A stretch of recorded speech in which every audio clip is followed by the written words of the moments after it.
"Oh man, the Brezza's just so cool and desirable." Have you ever said that? In the recent years? Since the boom in the sub-4-meter SUV space? Probably not. Which is where the second generation Brezza comes in, which takes the competency and the capability of this family-friendly sub-4-meter SUV and layers on top of it premiumness and desirability. Well, that's the promise that Maruti Suzuki is making. The easiest way to make anything more premium is to make it more expensive, right? And the Brezza has become more expensive. At the entry level, it's about 20,000–30,000 rupees more than before. But for that money, what do you get?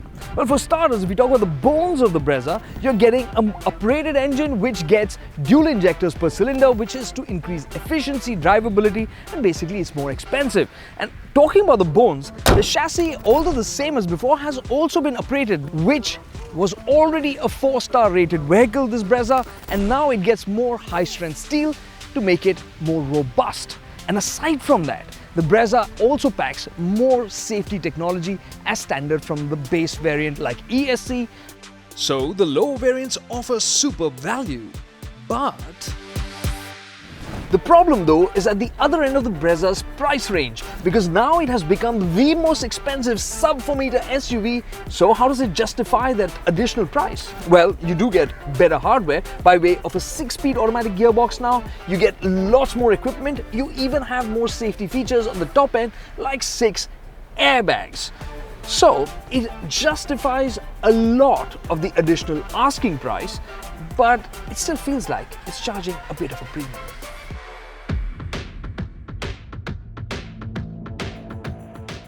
Let's be honest, the Brezza has started to look dated maybe a couple of years ago, so the second gen's arrival is very welcome. And in this generation, the essential shape of the Brezza remains, which is a great thing because that is a very nice square and upright look. But on that now, there is a more modern feel layered, which is down to this face, which gets all the elements in LED when it comes to the lighting, be it the projector headlamps, the DRLs, or the fog lamps, which make it look more technical, and I do like that layout a lot. The grille, if you look at it, the way the hood is lined, all of it is flatter and is running side to side to make this look wider. So it still looks Brezza, but it looks more upmarket.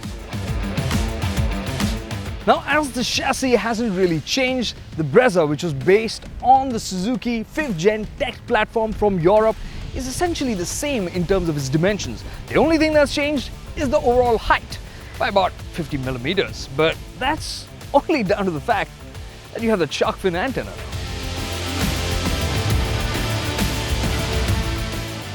Right, yes, I think, stop.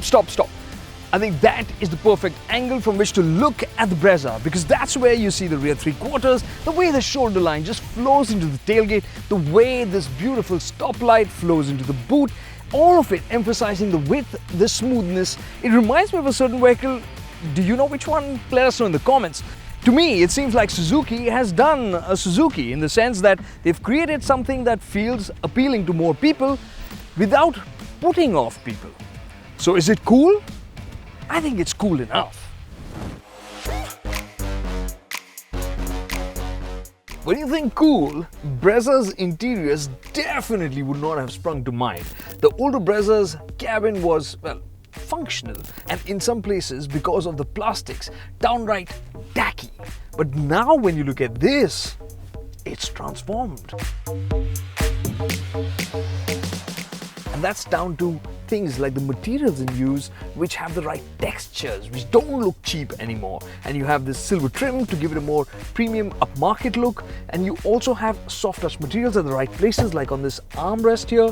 On the door pad, you've got fabrics. And along with that, you also have this handsome steering wheel that's made its way here to the Brezza now. The Brezza has also made a step up in terms of the goodies that it offers that we keep demanding, right? The very first Maruti with a sunroof. There's also the heads-up display, which gives us that unique feature in this segment. But aside from that, what has really impressed me is this touchscreen infotainment system. This top-end variant gets the 9-inch Pro Plus system. It is bright, crisp, responsive, and the features that are integrated here work really well. For starters, the 360-degree camera, which just is extremely clear and crisp. It's also very convenient because you could just move things around with just a swipe, which makes it customizable. And aside from that, you're also getting some nifty little features which will make you laugh. So the startup message can be customized, and this is what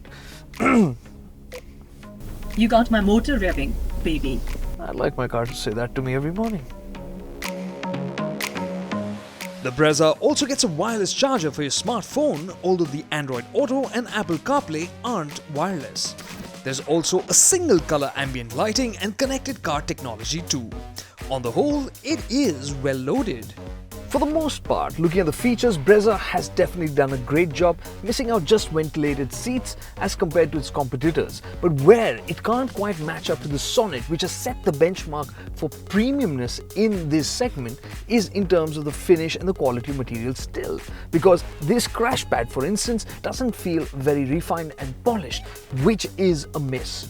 But Maruti said they will be fixing that, but what they can't fix is this color that they've used. Blah.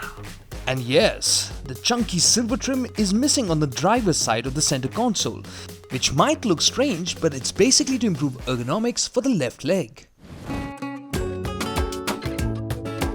Practicality has been the core of the Brezza, and it's no different now with the second generation. The rear seat is pretty much the same. Its cabin width makes it a practical car as a family vehicle because of that. However, if you are sitting 3 abreast, keep in mind that there is no headrest for the middle passenger, and of course, you only get a lap belt. Firmer cushioning would have made the seats more comfortable for longer journeys, and leatherette upholstery would have made them look more premium too. But what you do get here in the second row by way of features are the rear aircon vents and 2 USB fast charging ports. So the Brezza's cabin is much more appealing now, but it's just as practical.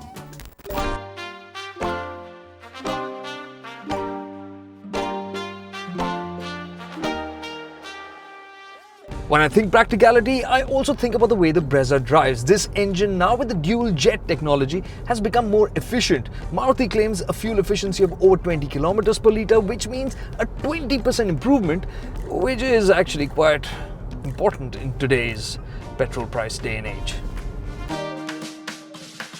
The smart hybrid system on the Brezza also makes it very practical at low speeds. That's where it fills in the torque when required, and you can see it clearly doing that using this new screen which shows you when the electric juice is flowing to the wheels or from the wheels back to the battery pack. And this happens at low and even at high speeds depending on when you need the additional torque.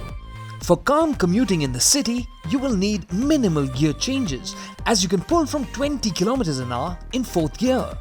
And the clutch is light too. But if you don't mind spending an additional lakh, there is the torque converter. The big step up on the Brezza is the automatic gearbox, which is now a 6-speed unit instead of the 4-speed unit. Now this isn't a dual clutch, so you won't think it's cool and modern, but I'll tell you one thing, it does feel eager. I realized I had to give gentler throttle inputs because if I was just even a little bit more eager, it would downshift instead of just pulling through in the same gear. And at the same time, I also have to say that it cruises nicely. In fact, 100 kilometers an hour with this automatic has the engine revving at just about 1900 RPM, whereas in the manual, it would be 3000 RPM in 5th gear. So it cruises in a just more relaxed manner as well.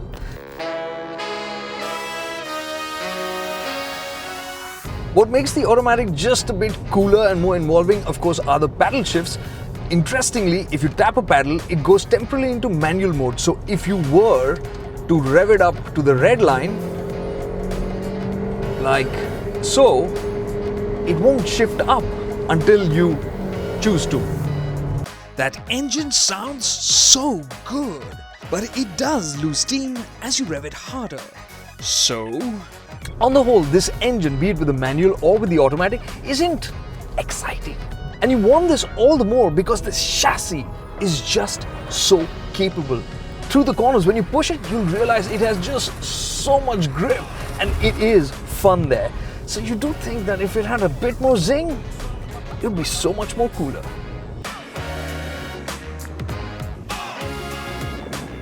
The exciting handling has never come at the price of comfort. The Brezza always rode well, was confident at high speeds, and with this second generation, it feels pretty much the same, except maybe a bit more sophisticated, a bit more pliant, which is very welcome.